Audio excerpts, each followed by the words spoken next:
మా యొక్క మహిళా సంఘాల ద్వారా మన భోజన మండలంలో 11 టీచీ సెంటర్ మన సాగు మండలం జరుగుతుంది గత 2 సంవత్సరాల నుంచి. ఇది ఇండైరెక్ట్ ద్వారా కోళ్ళు పెంచుకున్నట్లయితే ఒక యూనిట్ ధర 2,000 రూపాయలు. దీనికి 3 కోళ్ళు ఇస్తాం మనం ఓన్లీ ఎస్సీ వాళ్ళకి. అట్లాగే ఒక 4 యూనిట్లు రావడం జరిగింది. 3 HP యూనిట్స్ ఏదైతే ఉందో చాప్ కట్ట సంబంధించేసింది. ఇది జనరల్ వాళ్ళకి ఒక యూనిట్ వచ్చేసి 6,000 రూపాయలు. ఇది 4 యూనిట్ల కానీ 4వ సంవత్సరం 36 నెలల తర్వాత దాదాపు 4 టన్స్ వరకు వస్తాయని అనుకున్నాం. కానీ మా సహచర చైర్మన్ గారికి, అలాగే అధికారులకు, మరి సర్పంచుల సంఘం ప్రెసిడెంట్ గారికి అందరికీ నా యొక్క పేరు పేరున కృతజ్ఞతలు తెలియజేస్తూ, ఏదైతే మరి అంతకుముందు ముఖ్యంగా రైతు సోదరులకు ఒకటే విన్నవించుకుంటున్నా. ఎందుకంటే రాబోయే మన ఖరీఫ్ సీజన్ ఏదైతే ఉందో ముఖ్యంగా నేను 23 అంశాలు మీ దృష్టికి తీసుకొస్తా. ఎందుకంటే యాజ్ ఒక సొసైటీ చైర్మన్గా మనం ఎదుర్కోబోయే సమస్యలు, మరి ఏదైతే ముఖ్యంగా ఎరువులు, ఏదైతే మనకు యూరియా కానివ్వండి, అలాగే రేపు DAP కానివ్వండి, ఏదైనా కానీ మరి కేంద్ర ప్రభుత్వాలు, కేంద్ర రాష్ట్ర ప్రభుత్వాలు రేపు యూరియా ఏదైనా ఎరువు కావాలంటే కేంద్ర ప్రభుత్వం అలాట్మెంట్ ఇవ్వాలి.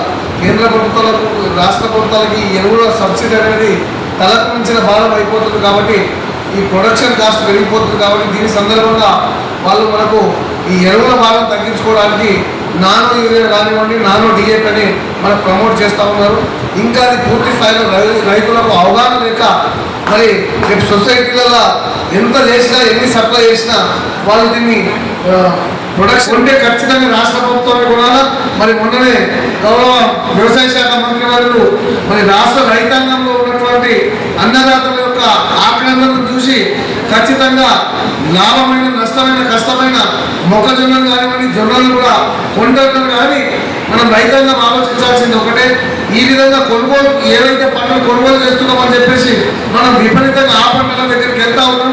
కానీ రాబోయే రోజుల్లో ఇటు ఉద్యానవన పంటలు కానివ్వండి, పామాయిల్ పంటలు కానివ్వండి, అది కూడా ప్లానింగ్ జరుగుతూ ఉన్నది. కాబట్టి మనం పంటల మార్పిడికి పోవడం ఒకటే పరిష్కారం. కాబట్టి ఖచ్చితంగా ఇక్కడ పామాయిల్ పంటకు కూడా అనుభవమైనటువంటి రైతు సోదరులు కాబట్టి మన దగ్గర ఉన్నంతలో ఉన్నంత కొంతైనా మనం పామాయిల్ పంటలు మనం పెట్టుకొని లాభాన్ని పొందవలసిందిగా. ఎందుకంటే పామాయిల్ పంటలు కూడా ప్రభుత్వం మద్దతు ధర ప్రకటించి బోనస్ ఇచ్చే అవకాశాలు ఉన్నాయి. కాబట్టి రైతు సోదరులతో ఈ అవకాశాలు పెంచుకుంటూ అగ్రికల్చర్ ఆఫీసర్ మరియు రైతు సోదరులందరికీ కూడా నమస్కారం. నా పేరు major Naveen Kumar, retired army ఆఫీసర్ని. నేను గత సంవత్సరాల నుంచి వ్యవసాయం చేస్తున్నాను, సేంద్రీయ వ్యవసాయం చేస్తున్నాను. అది వడ్డారెడ్డి గ్రామం, ఎడపల్లి మండలం. నేను రైతుగా మారి అంటే జై జవాన్ జై కిసాన్ అనే ఏదైతే లాల్ బహదూర్ శాస్త్రి గారి కాన్సెప్ట్ ఉందో ఆ కాన్సెప్ట్ పైన నేను వర్క్ చేస్తున్నాను. జవాన్గా బార్డర్లో కూడా నేను 25 సంవత్సరాలు అక్కడ చేసి వచ్చిన తర్వాత కూడా మళ్ళీ మన దేశం గురించి కానీ, మళ్ళీ మన భూమి గురించి కానీ ఏమైనా చేయాలి అన్నట్టు నేను ఇప్పుడు ఒక రైతుగా మారి వ్యవసాయం అన్నది చేస్తున్నాను. మనం చూసుకున్నట్టయితే ఇప్పుడు అందరం కూడా ఒక రైతన్న అంటే ఏంది, ఒక వెన్నెముక్క అన్నమాట. ఒక దేశానికి ఒక వెన్నెముక్క. రైతు లేకుంటే దేశం లేదు కదా. రైతే అన్నం పెడతాడు. ఇప్పుడు ఏమైపోతుందని అంటే రైతు కమర్షియలైజ్డ్ అయిపోయాడు. కమర్షియలైజ్డ్ అని అంటే మనకు 1970-75 వరకు ఏంటంటే మనం వ్యవసాయం చేసినప్పుడు సేంద్రీయ వ్యవసాయం కానీ మనం దగ్గర ఉన్న దాంట్లో చేస్తుండే. ఇప్పుడు ఏమైపోతుంది, రైతు కమర్షియల్గా దాన్ని ఒక బిజినెస్గా తీసుకొని పండించడమే, యూరియాలు వేయడము, DAP వేయడం అదే చేస్తున్నారు. వేయాలి, కాకపోతే దానికి తగిన మోతాదులు వేయాలి. అంతేగాని ఇంకా నాకు ఏమంటారు ఎరువులతో సంబంధం లేదన్నట్లు మొత్తం యూరియాలకు వస్తే గుమ్మరిస్తే రేపు మనం వచ్చే భవిష్యత్తులో వచ్చి మనం నెక్స్ట్ జనరేషన్కి ఏమి ఇస్తాం? ఈరోజు మన భూమిలో మనం ఇంత పండిస్తున్నాము, ఒక ఎకరంలో 40-50 బస్తాలు ఇస్తున్నామని అంటే అది మా తాతలు ముత్తాతలు ఎవరైతే ఉండేనో ఆ విధంగా సేంద్రీయ వ్యవసాయం చేసిండ్రు కాబట్టి ఈరోజు మనం ఇస్తున్నాం. ఇప్పుడు మనము యూరియాలు, DAPలు ఇష్టం ఉన్నట్టు చల్లుకుంటూ పోతే మన నెక్స్ట్ జనరేషన్కి ఏమి డెజర్ట్, అది ఒక ఎడారి అయిపోతుంది. వాళ్ళు ఏం తింటారు? వేరే దేశాలపైన, వేరే వాళ్ళపైన ఆధారపడాల్సి వస్తుంది. ఇప్పుడు మనం చూసుకున్నట్టున్నట్టయితే మనకు కూరగాయలు వేరే రాష్ట్రాల నుంచి వస్తున్నాయి కూరగాయలు, అందుకే కూరగాయల రేట్లు కూడా పెరిగిపోతున్నాయి. కాబట్టి ఇప్పుడు సార్ గారు హార్టికల్చర్ వాళ్ళు చెప్పినట్టు వేరే పంటలు ఇప్పుడు సార్ కూడా చెప్పింది అనమాట, వేరే పంటలకు కూడా మనము అవకాశం ಇಲ್ಲ. ఓన్లీ ఒకటే పంట మోనోపలి లాగా ఓన్లీ రైస్ రైస్ రైస్ అని కాకుండా వేరే అంతర్ పంటలు కూడా వేయడం చేస్తే మనకు ఎంతో లాభకరంగా ఉంటుంది. ఇక్కడ చార్ట్ పెట్టారు, మీరు చార్ట్లో చూసుకున్నట్టయితే ఒక్కొక్క క్వింటల్కి ఎంత రేటు ఉంది చూడండి. వరికి ఎంత రేటు ఉంది 2000 చిల్లర అయితే అక్కడ నువ్వులకు చూడండి 9537 రూపాయలు ఉంది. ఆ డిఫరెన్స్ చూడండి. అంటే మీరు ఒకవేళ నువ్వులు కూడా మనం ఒక పంట వచ్చేసి మనం వరి పెట్టిన తర్వాత నువ్వులన్నా పెట్టుకున్నట్టయితే కూడా ఎంతో మనకు లాభసాయిగా ఉంటుంది. అదేవిధంగా హార్టికల్చర్ వాళ్ళు కూడా ముందుకు వస్తున్నారు. మీకు అగ్రికల్చర్ ఏదైతే తేనెటీగలది ఇది ఉందో అది ఇవ్వడానికి కూడా ముందుకు వస్తున్నారు. మనము నువ్వుల పంటలు నూనెకు సంబంధించిన పంటలు ఏవి పెట్టినా కూడా అగ్రికల్చర్లో కూడా పెట్టుకోవచ్చు. అంటే దాంట్లో మనకు 2-3 బిజినెస్ 2-3 పంటలు అనేది వస్తూ ఉంటాయి. సో దీనివల్ల ఏంటంటే ఒక రైతు లాభసాయిగా ఉంటాడు. మనకు ఎందుకంటే సార్ ఇంతకుముందు చెప్పినట్టు ముందు పోతే వరికి మనకు ఇంతకుముందు ఒక 12 లక్షల మెట్రిక్ టన్నుల వరి అనేది అవసరం ఉంటుండే మన తెలంగాణ రాష్ట్రం. ఇప్పుడు అది 19-20 దాటిపోయింది. ఎక్కడ పెడతారు? ఇప్పుడు మీరు చూసుకున్నట్టయితే మనకు అప్పట్లో రేషన్ బియ్యము పోయిన ఒక నెల డిలేగా వస్తుంది, ఒక 10 సంవత్సరాలు 20 సంవత్సరం ముందు. కానీ ఇప్పుడు ఏమైతుంది, అది 3 నెలలు ఒకటేసారి ఇస్తున్నారు కదా. ఎందుకు? పెట్టుకోవడానికి మన ప్లేస్ అంతగా మనం వరి అనేది ఇస్తూ ఉన్నాం. కాబట్టి మన ప్రభుత్వము ఇప్పుడు ఏదైతే ఉందో చాలా మంచి మంచి పథకాలు తీసుకొస్తా ఉంది, రైతులకు ఎన్నో సబ్సిడీస్ లాంటివి ఇస్తూ ఉంది. అవి మనం కరెక్ట్గా యూజ్ చేసుకొని అదేవిధంగా మనం అంతర్ పంటలు అనేది కూడా వేసుకున్నట్టే. 3వ రోజు ఏదైతే మన సొసైటీస్ తర్వాత కోఆపరేటివ్ ఏఎంసీ తర్వాత బ్యాంకర్స్ సంబంధించిన ప్రోగ్రాంలో వచ్చిన రైతు జనులకు మరియు వేదిక ఆలోచించిన పెద్దలకు మా యొక్క వ్యవసాయ శాఖ వారందరికీ మన రైతులు కొన్ని సమస్యలు అడుగుతున్నారు. మన ముఖ్యంగా వసంత్ రెడ్డి గారు ఏంటంటే, సార్ మేము ఆయిల్ పంప్ వాడుతున్నాం, దానికి వైట్ పొటాష్ దొరుకుతలేదు. బనానాకి వాడతాను, మన దగ్గర బనానా కన్వర్షన్ తక్కువ ఉంది కాబట్టి మన దగ్గర రైతులు తీసుకుంటారు. కానీ ఇప్పుడు ఆయిల్ పంప్ ఏరియా కూడా జరుగుతుంది కాబట్టి మన దగ్గర కూడా మనం వైట్ పొటాష్ పెంచే రకంగా మనం చర్యలు తీసుకోవాలని మేము దానికి సంబంధించి ఆ యొక్క మన ప్రత్యేక డీలర్లకు కానీ తర్వాత కోఆపరేటివ్ సొసైటీ కానీ ఏర్పాటు చేద్దామని ఉద్దేశించుకొని ఇప్పుడు ఏదైతే చెప్తారో వైట్ పొటాష్ ఇంకా మీరేమని కదా సార్ ఆ మెడికేషన్ సల్ఫేట్ బోరాన్ అని చెప్పలే మన దగ్గర దొరుకుతుంది. సల్ఫర్ ఈ 3 దొరుకుతున్నాయి మన దగ్గర. అయితే ఇప్పుడు ఆయిల్ పంప్ అవసరం కాబట్టి రాబోయే కాలంలో మనకి అది అవసరం అయింది. అదే ఇప్పుడు మన దగ్గర తోట దొరుకుతుంది కాబట్టి ఆటోమేటిక్గా మార్కెట్ దొరుకుతుంది. అది దానికి ఇబ్బంది లేదు. వాళ్ళు ఎటువంటి చర్యలు చేశారు పెట్టించేది అవగాహన చేసుకొని ఏ రైతైనా సరే ఆ విధంగా ఆ అడుగుతాడో వెళ్తే మాత్రం నష్టం పొందే రాదు, మంచి దిగుబడి తీసుకుంటారు. ఎటువంటి కూడా మంచిగా ఉండేటోళ్ళు ఎటువంటి గ్రామంలో కూడా 3 రైతులు చాలా ఎక్సలెంట్గా ఉన్నాయి. ఇప్పుడు పెట్టబోయే రైతులు మాత్రం ఈ పంట పెట్టడం వల్ల మనకి ఇల్లు ఇన్సూరెన్స్ అనేది మనకు కనపడుతుంది. ఇప్పుడు హెడ్డింగ్ 4 సంవత్సరాల క్రితం వారికి పంట ఇన్సూరెన్స్ లేదు. మన ప్రాంతం రైతులా కాదా, మన వాతావరణం ఎట్లుంటుందో అనుమానంతో చీకటి రాజేసి పెట్టారు. కానీ ఇప్పుడు మనకు హెడ్డింగ్ కనపడుతుంది కాబట్టి సొసైటీ ద్వారా స్వల్పకాలిక మధ్యకాలిక రుణాలు ఇస్తున్నారు. సకాలంలో రుణాలు చెల్లించుకొని అపరాధ వడ్డీ పడకుండా రైతులు సకాలంలో చెల్లించుకోవాలని, మరి ఇప్పుడు ఖరీఫ్ రాకపోతుంది ఉంది కాబట్టి మళ్ళీ రుణాలకు సంబంధించి కావాలని నా యొక్క మనవి. ఈ అవకాశం లక్ష్మీ మేడం గారిని మాట్లాడుతుంది.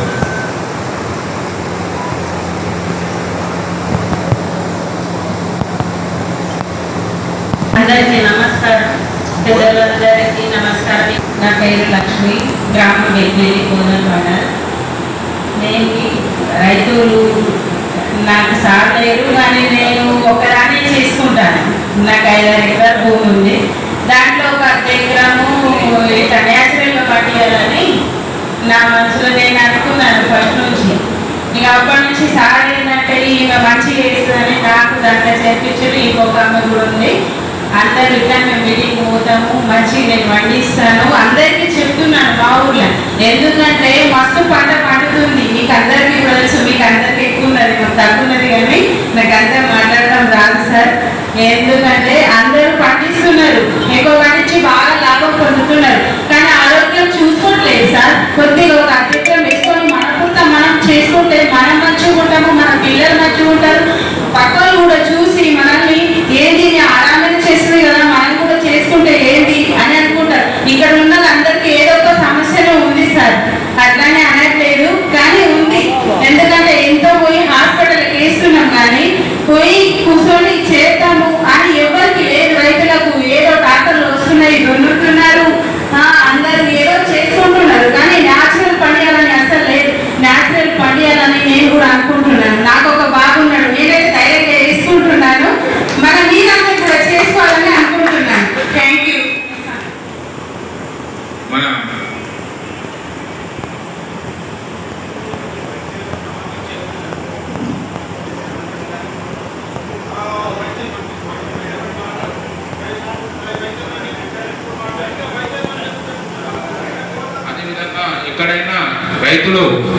పండించినచో వాళ్ళకు మార్కెట్ కమిటీ ద్వారా వాళ్ళ టూర్ కూడా తీసుకెళ్తున్నారు. అంటే ఇవన్నీ సేవలు మన మార్కెటింగ్ కమిటీ ద్వారా చేస్తున్నారు. అదేవిధంగా రైతులకు ఈ సంవత్సరం మన రైతు బంధు పథకం అని ఉంది. ఎవరైనా రైతులు పంట పండించింది బయట మార్కెట్లో ధరలు లేనిచో 2 లక్షల వరకు మనము ఇక్కడ నిల్వ చేసుకోవచ్చు. దానిలో 75% వరకు ఏదైతే ఎంఎస్పి రేట్ ఉందో దాన్ని మన మార్కెటింగ్ శాఖ వాళ్ళు కూడా అమౌంట్ ఇస్తారు రైతు బంధు పథకం కింద.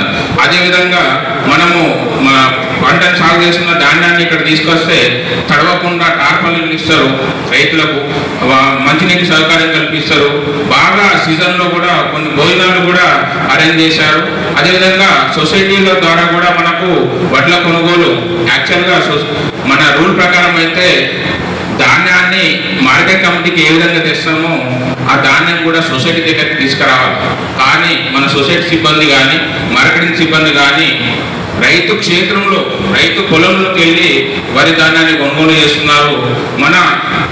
మనం బోధన్ డివిజన్ సొసైటీ చైర్మన్లకు కానీ బోధన్ డివిజన్ సెక్రటరీలకు కానీ మార్కెట్ కమిటీ చైర్మన్లకు కానీ వ్యవసాయ శాఖ తరఫున మన రైతుల తరఫున ప్రత్యేక ధన్యవాదాలు తెలియజేస్తున్నాం. ఎందుకంటే పెట్టడం వల్ల మన ఓటీపీలు పోతే ఇబ్బంది అవుతుంది. కాబట్టి ఎవరు సాగు చేస్తే వాళ్ళే, ఎవరైనా చనిపోతే కానీ విదేశాల్లో ఉంటే కనుక వారి పేరు మీద వేయండి. ఇప్పుడు పిఆర్టీఓ మాది ప్రెసిడెంట్ మన శంకర్ సాని అని వేదికకు రావాల్సింది కోరుతున్నాం. అదేవిధంగా మన రమేష్ అన్న కొద్దిగా చూడండి, ఎందుకంటే రోటరీ క్లబ్ కూడా యాక్టివేట్ అయింది. ఇంతకుముందు రోటరీ క్లబ్ లేకుండా, కాబట్టి మీ ద్వారా కూడా సేవా కార్యక్రమాలు చేయాలని చెప్పి కోరుకుంటున్నాం. శాస్త్రవేత్తలు చెప్పని ప్రభుత్వాలు చెప్పని ఈరోజు ప్రభుత్వము చాలా వరకు కాంగ్రెస్ ప్రభుత్వం వచ్చిన తర్వాత అనేక రకాలుగా ప్రోత్సాహం అందిస్తుంది. ఏదో పంటలు మార్కెట్ చేయమంటుంది.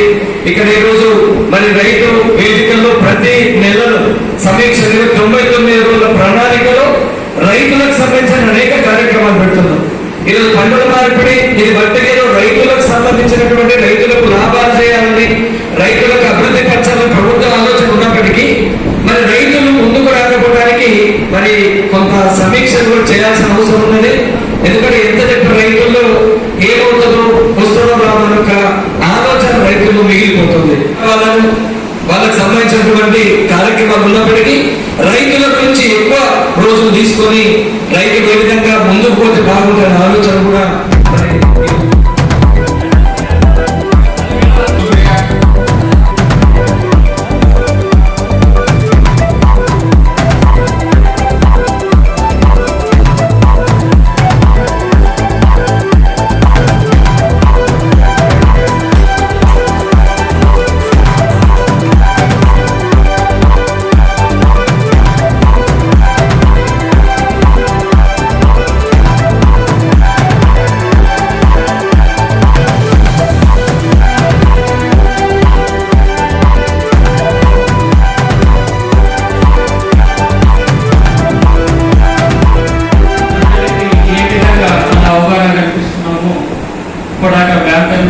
మరియు మిగతా సభ్యులు చెప్పడం జరిగింది.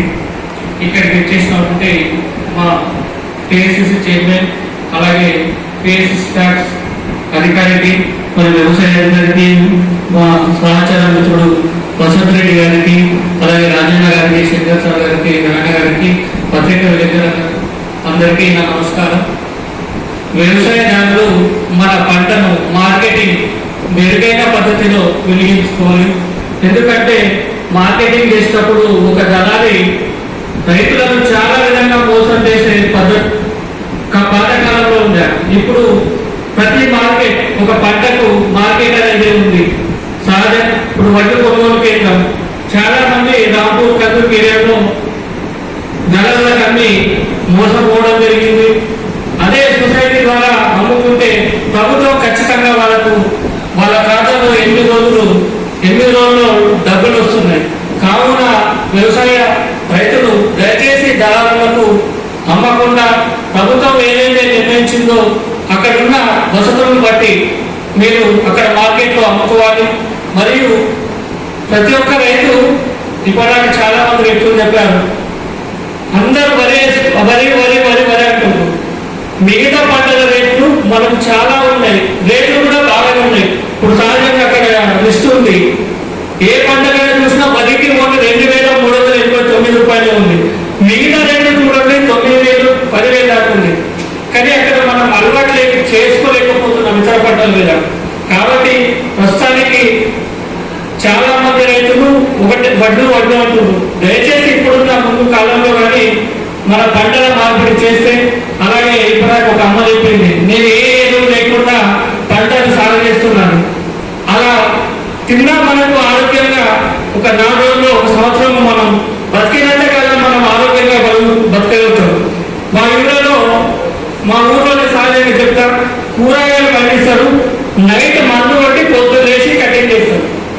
అంటే ఆ విషయం మనం తింటున్నాం చాలా మంది. ఇప్పుడు అమ్మ సహజంగా పంట తీస్తుంది 1/2 ఎకరానికి, ఆమె నష్టమే.